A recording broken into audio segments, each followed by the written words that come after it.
The Tim Heale Podcasts. Ordinary people's extraordinary stories. Welcome to this episode. This is going to be all about Artie the ship's cat. Artie was born on the 18th of June 2018. In hindsight, we should have called him Wellington after the Battle of Waterloo, but we didn't. The reason he came to be called Artie is because my name's Tim and my wife is Rowena. So we thought R and T, Artie. That's how he got his name. We became Artie's slaves in the October of 2018. Right from the first day that we got him, we decided that he would conform to our way of life, i.e. he would go where we went, he would do what we wanted to do. To that end, we took him everywhere with us. He got used to going into his carrying box, no problem at all. So, in your box, cat in the box, boom, he goes straight into his box, door on, in the car, off we go.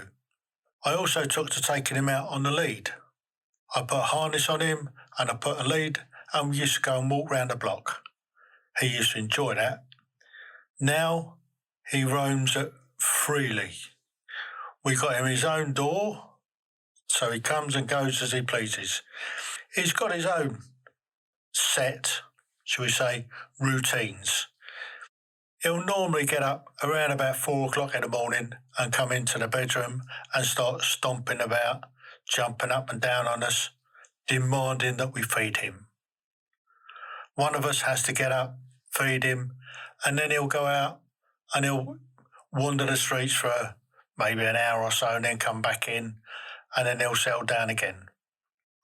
And then around about sort of 7 o'clock, he's demanded that we get up. So, unfortunately, one of us has to get up. We sit and have a cup of coffee, and then he'll settle down probably for the rest of the day, or maybe till about lunchtime. He'll get up at lunchtime when we're having some lunch, and he'll demand something to eat. Once he's had that, then he'll go back to sleep for the afternoon. In the evening, he'll go out for a little while. After his dinner, he'll come back in, and then he'll sit with me for the best part of the evening, and then he'll go out for about an hour, maybe 2 hours, or around about 10 till 12, and then go out again about sort of 2 o'clock in the morning for a little stroll around. And that's his daily routine. But from the get-go, we took him down to the boat. We've got a boat. It's a 36-foot sailing yacht, and his first year we took him down and he went to the Isles of Scilly, and we had a wonderful time down the Isles of Scilly. He got very used to being the ship's cat. He had his own routine on the boat. If we're doing some night sailing, he would then be night watch. He would be on the night watch almost permanently. Either one of us is up in the cockpit, he would be up there alongside us, keeping watch. And he really enjoys the night watches. And then if we're sailing during the day, then he'll normally get into his bunk, which is his box. He's also got a hammock that we set up in the forepeak. He jumps up onto the curtain underneath the forehatch, and he'll sleep there for the best part of the day. Or he'll come into the aft cabin where we sleep, duck down, and he'll sleep in there. He pleases himself most of the time, but you can always tell when he's hungry. He will come and demand food. He'll make himself such a pest that you have to give up and feed him. During the summer, after the lockdown of 2019, we decided that we were going to go sailing again. And this time, we were going to go down to the Isles of Scilly. So we set off from Gosport. We had a really good easterly in early June that took us one hit, 190 odd miles down to the Isles of Scilly. Artie adapted. He was night watch. He was up there with us. Whoever was on night watch, keeping us company. We got down to the Scillies, and it was like the old routine from the previous year. We'd have a run ashore. He loves jumping in the dinghy, put his harness on, and we had several walks, quite long walks. We went to St Agnes and we had a really long walk all the way around St Agnes, and he came with us, and he loved it, absolutely loved it. And we had a good couple of weeks while we were down the Scillies, and the weather was starting to turn a bit odd, not great. So what we decided to do was would seize this opportunity and would sail around the UK. Well, in hindsight, maybe we shouldn't have bothered. We didn't really have one decent day in the following couple of months that we spent going around the UK. Instead, what we did, we had the cockpit tent up most of the time. Artie would spend a lot of time up in the cockpit, especially when we were at anchor. We anchored nearly everywhere we went because a lot of the places wouldn't let us in still. Going up the Irish coast, Ireland wouldn't let us in, they were locked down. The Isle of Man was locked down, so we couldn't go there. And we managed to get to Bangor in Northern Ireland, and we had a few days there. And then we went off up into Scotland and to the Western Isles. And we had a few weeks going around the Western Isles.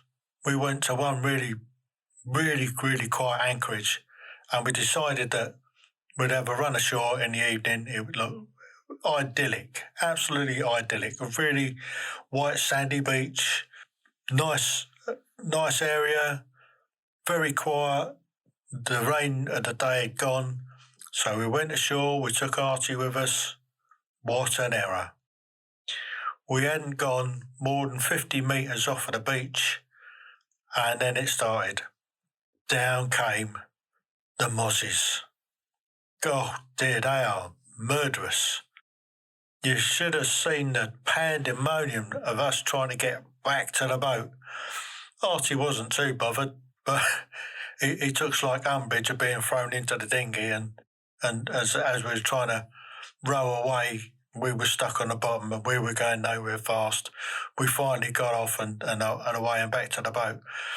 The boat was anchored, I don't know, about 150 metres off the shore. Fortunately, most of the mozzies had given up by then, but Jesus Christ, they are vicious little buggers. Anyway, we continued the trip. We went up through the Caledonian Canal, had a lovely time down going through the canal. A few days of rain, a bit of sunshine, and that was the whole of the episode. We were getting sunshine and showers most of the time, and about every third day we'd have a half reasonable day, but on the other days they were just grey and miserable. We got through the canal, and it took us 9 days in the end, but we had deliberately waited at the far end up at Inverness for the weather to change. The weather changed, and then we got a decent wind, and we set off, and our plan was to sail all the way back to Gosport in one hit, some 600 miles. Unfortunately, sort of two and a half days in, nearly 3 days in, we'd covered about 360 miles. Well, no, slightly less. We'd done just over 300 miles, and we picked up a lobster pot or line of lobster pots off of Scarborough. Unfortunately, or fortunately for us, the lifeboat came out and rescued us. Initially, the Shannon class came out. We were about 6 or 7 miles off of shore at this stage. So the Shannon class came out.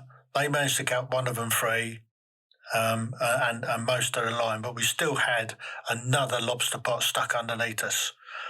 So they escorted us into South Bay at Scarborough.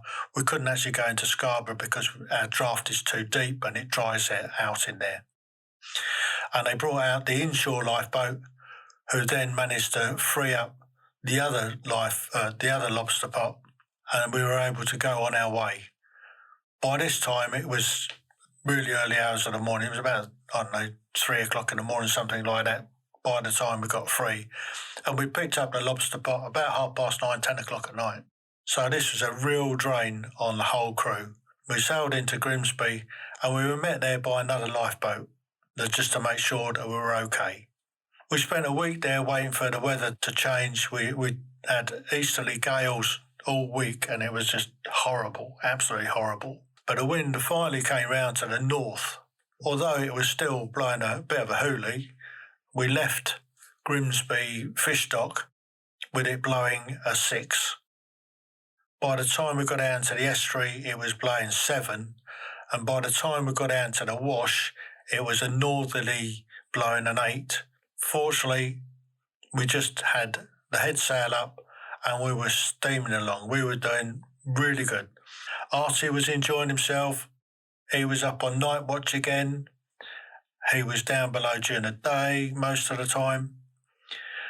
And we eventually got round to Ramsgate. We had an overnight at Ramsgate, and the following day we motored from Ramsgate all the way back to Gosport in absolute flat calm conditions, having had 2 weeks of gales. It was stunning. Unfortunately, as we were going round past Dover and Dungeness, we heard lifeboats out and yachts calling up for dinghies crossing the channel, which we didn't think was right.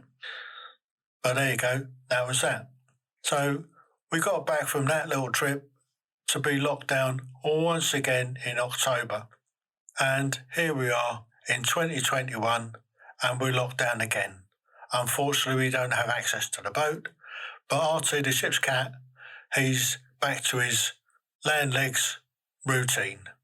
So he's up at 4 o'clock in the morning demanding feeding, goes out, comes back in, sleeps most of the day, goes out in the evening, comes in, sits with me in the evening, goes out again, demands feeding when he wants it. But Artie, the ship's cat, is a bit of a star. He made Royal National Lifeboat Institute's magazine for the winter, where he's got his picture in there and the description of what happened when we got rescued by the lifeboat. So that's the tale of Artie, the ship's cat. 2021, we're hoping to be able to set sail again, and this summer we're looking at going back down to the Scillies, but this time, instead of going round the country, we're just going to spend our time, we're going to try and get down there on the easterlies, and when it starts coming westerlies again, we're going to come back real slow time, going into all the ports that we haven't been into or that we've been into before but haven't spent a lot of time. So we'll be going to places like Penzance, Falmouth, Foy, Plymouth, Dartmouth, River Yelm, the River Helford, Salcombe, and then we'll come back via Portland and then back to good old Gosport. Hopefully that's been a little bit of an insight and something slightly different to my normal broadcasts. I hope you've enjoyed it. Hope you found that very interesting. I did. If you did, please like, share and subscribe. By subscribing, you won't miss another episode. My episodes are released at 6 o'clock Greenwich Mean Time on a Sunday morning. So if you don't subscribe, log in on a Sunday morning to get the latest episode. Thank you for listening.